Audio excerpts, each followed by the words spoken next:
Good morning. We are going to start a kind of a mini unit within our unit on graphing trigonometric functions. Now this is going to look a little different from anything we've done before, so just bear with me. Don't panic yet because, like I said, it's going to be different from anything else we've done so far. Just be patient and follow along and then ask questions at the end. So we have three trigonometric functions that we are going to look at: the sine function, the cosine function, and the tangent function. And today we're going to start off with this sine function. So remember that the sine function is talking about the y-coordinate on the unit circle. The y-coordinate on the unit circle. And what we're going to do is basically graph what is the theta value. That's going to become our x-coordinate, the theta value. And then what is our sine function? So it'd be sine of theta is the y-coordinate. So we are going to look at this and say, okay, for example, if I wanted to go to 90 degrees, or that would be pi over 2.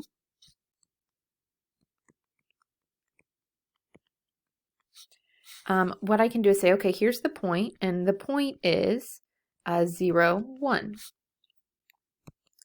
So if I follow this point over to the graph, I can see that it meets the graph right here at 1. In other words, I'm actually graphing the point pi over 2, 1. So if I look at my x-axis, I've got it both in radians and in degrees. So I can say 90 degrees or pi over 2, either one. And when I'm taking the sine of pi over 2, I get 1. So I have that point on the graph. And so this point, or these coordinates, represent this point. But we can work the other way. We can say, okay, what's the theta of 270 degrees? So if I follow that over, I'm going to say, okay, here's 270. And I'm going to follow that to the graph, and it looks like it's at -1. And if I check that, I look at my circle. This is 270 degrees, and the coordinate there is 0, -1. And remember, sine is the y-coordinate, so that makes sense. I've got y equals -1. So the graph is going to show me that 270 is -1. For 180 degrees, I would find that on the graph and then say, okay, where does it cross on the graph? It crosses at 0. And so the value is going to be 0. And let me check that. If I go around this way to 180 degrees, I've got -1, 0. Sine is the y value, so that means it's going to be 0. So basically, we're taking each point on the unit circle and graphing it. So find the amplitude, period, domain, and range of the sine function. So recall from the first lesson that to find the amplitude, we do 1/2 times the maximum. In this case, our maximum is at about 1 minus the minimum, and the minimum is -1. So this is going to give me 1/2 of 2, which is 1. And this makes sense. If I look at my midline and go up to the maximum, that is a distance of 1. And if I start at my midline and go to the minimum, that is also a distance of 1. Remember, your amplitude should always be positive. For the period, it's saying, how long does it take for this graph to complete one full cycle? So we're going to go around like this and say, nope, we haven't gotten back to our starting point yet. It's still a new pattern. But once I get back to here, I see these dots saying that it's going to continue following this same pattern. And so really right here is where that pattern ends, and it starts here. So my period, I could say it's 360 degrees, but a better way to say it is that my period is 2 pi. We're going to put everything in terms of radians kind of moving forward. So period is 2 pi. For the domain, we want all the possible x values or theta values. And because it continues infinitely in either direction, that would give us all real numbers. And then we've got, for the range, the maximum that it can be is 1. The minimum is -1. So I'm going to write this as a compound inequality, -1 less than or equal to y, less than or equal to 1. And this is the parent function of sine. This is just the graph of y equals sine x. We aren't changing anything, adding any extra numbers to it. This is just the parent function. And these are the characteristics of the parent function. As we start to change that, this equation, these values over here will change, and we'll start to see how it transforms. So given the sine function y equals a sine b of theta, this is where we're going to start to add some extra things in. We can see that a, goodness gracious, a is going to be the amplitude, but notice we take the absolute value. Remember that the amplitude is always positive. Amplitude is always positive, because amplitude is measuring a distance. Over here, hold on just a second. There we go. Over here, we saw that there was a distance of 1, and even though this one right here was going to -1, it's still a distance of 1. We can't have a negative distance. So b is the number of cycles in the interval from 0 to 2 pi.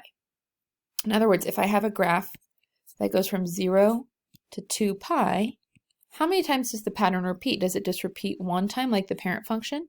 We're going to see cases where it repeats more than once. And we're going to see cases where maybe it just repeats less than once. So it's how many times does it complete the, or how many cycles are in the interval 0 to 2 pi. So then, considering we've got this range of 0 to 2 pi, to find the period, what we're going to do is we're going to take b, or the number of cycles, and do 2 pi divided by b to figure out how many cycles are there in this interval. All right, I'm going to change this to sketch the sine curve from 0 to 2 pi. I should have changed that sooner. So if we are looking at this graph, this is going to be kind of our standard graph that we use. We don't want to think about these kind of graphs anymore. This is more the direction we want to go. What I'm going to do is I'm going to start by putting 2 pi at the end. And honestly, labeling the theta axis is going to be the hardest part of this unit, because we have to think about how to break it down to make this easier. Now, I want to think about this, okay, as what is my denominator? My denominator is a 3, and so I want to graph it in thirds so that I can graph it pretty easily. So I'm going to say that this is 1/3, or pi over 3. This is 2 pi over 3. And this is 3 pi over 3, but that reduces to just pi. So then I've got 4 pi over 3, 5 pi over 3, and 6 pi over 3, which is 2 pi. And it's possible to graph it when it doesn't look like this, but I like doing this because it makes it a little bit easier, and hopefully you'll see why here in a minute. So I also know that my amplitude is 2, so I'm going to label my y-axis just counting by ones. You could count by halves if you wanted to. I'm not really too picky about what you measure, what you count by. But let's see, let's use purple. It says it has a period from 2 pi to 3. That means between 0 and 2 pi over 3, it has one complete cycle. It has one complete cycle like this. So I always start by putting my starting point and my ending point. I know that it has to start at 0 and end at 2 pi over 3, and I have to fit one full cycle into this range. Now, the sine graph changes direction at halfway. On the left-hand side, you can see we've kind of got the hill. On the right-hand side, we've got the valley. And halfway between those is where it changes direction. And then halfway between those two, so this is where it changes. Halfway between those two is where I have my maximum or my minimum. So halfway between these, I have my maximum. That's going to be at 2. Halfway between these, I have my minimum. So once you can find your starting and ending points, then you're just doing half and half again to find your midpoint and then the midpoint of the midpoint. And when I sketch this, it's going to look like this. So if I wanted to keep going with this, I could say, all right, I need another 0 to 2 pi. That means that my graph is going to go to here. Again, I want the midpoint. Where does it change? And then the midpoint between that for my maximum, midpoint between that for my minimum. And it's going to look like this. And I'm going to keep that going. I just keep following that same pattern.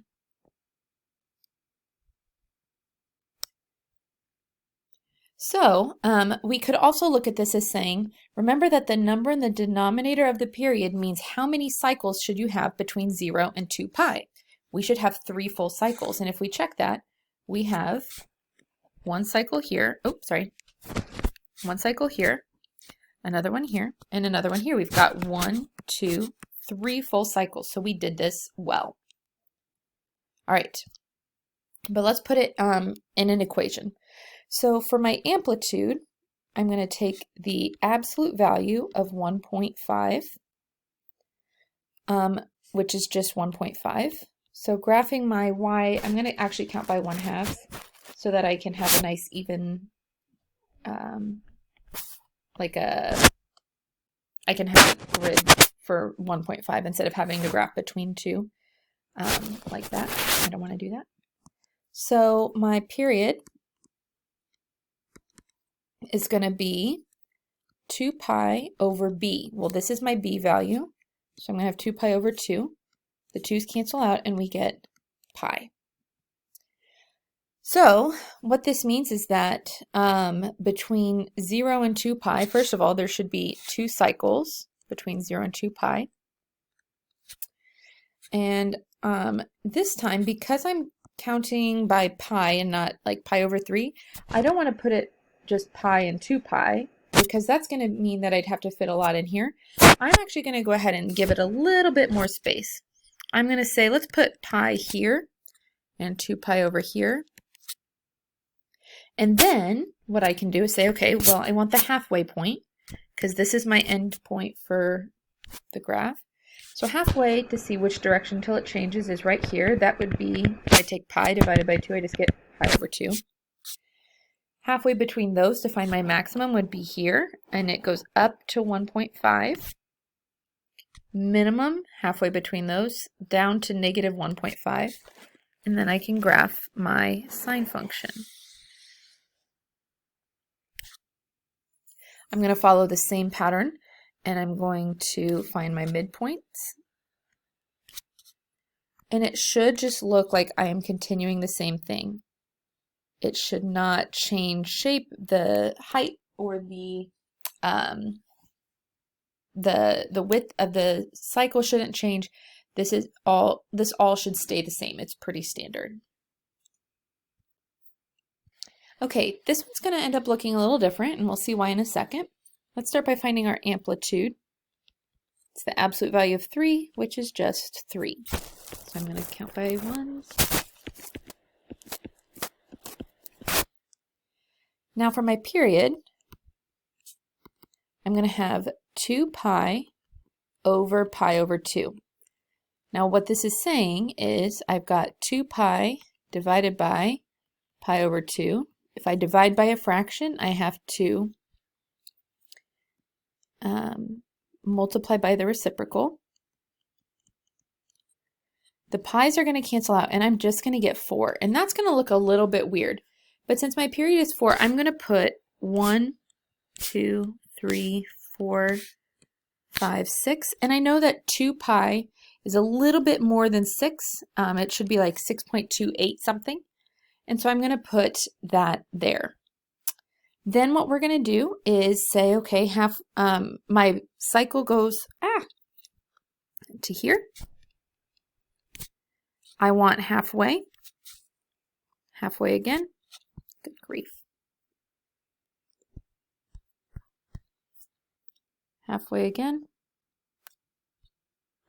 At my amplitude of 3.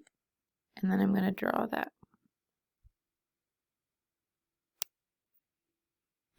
This one is not going to finish all the way to the end, but that's okay.